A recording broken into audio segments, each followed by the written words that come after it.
és curiós perquè és exposar el que deia antes ell, el tema d'un poble que surt i que vol viure junt unes festes, i això ha estat una escola que ha fet sa carrossa, però és allò amb aquesta il·lusió de en els 2 mesos tenir allò fet i poder sortir, és una feina en comunitat i de qualque manera això fa poble. Això que deies de les dones, per cert... Sí, ara hi anirem, perquè en això necessitam més minuts. Ho estaven xerrant antes amb en Xes.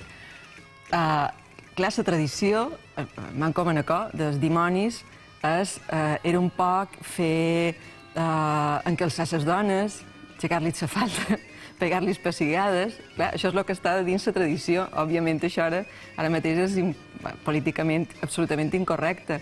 Inclús els coets que se tiraven, els coets són encalçadones. O sigui que tenen aquesta funció, era d'assustar a les dones. I molestar les autoritats, també, no? No, però els encalçadones eren perquè les dones correguessin i això era la gràcia dels dimonis. Òbviament, com que al final les coses, inclús les que puguin parèixer més innocents, al final acaben com acaben, clar, s'haurà de...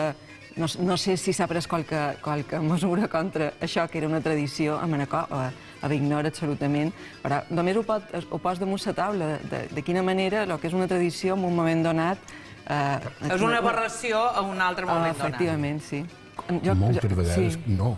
És un tema també de sentit comú, perquè, per exemple, posant el tema dels contes, els contes de fades, de les rondaes i de més, jo record que els contes populars que a més són els mateixos a indrets molt diferents del món.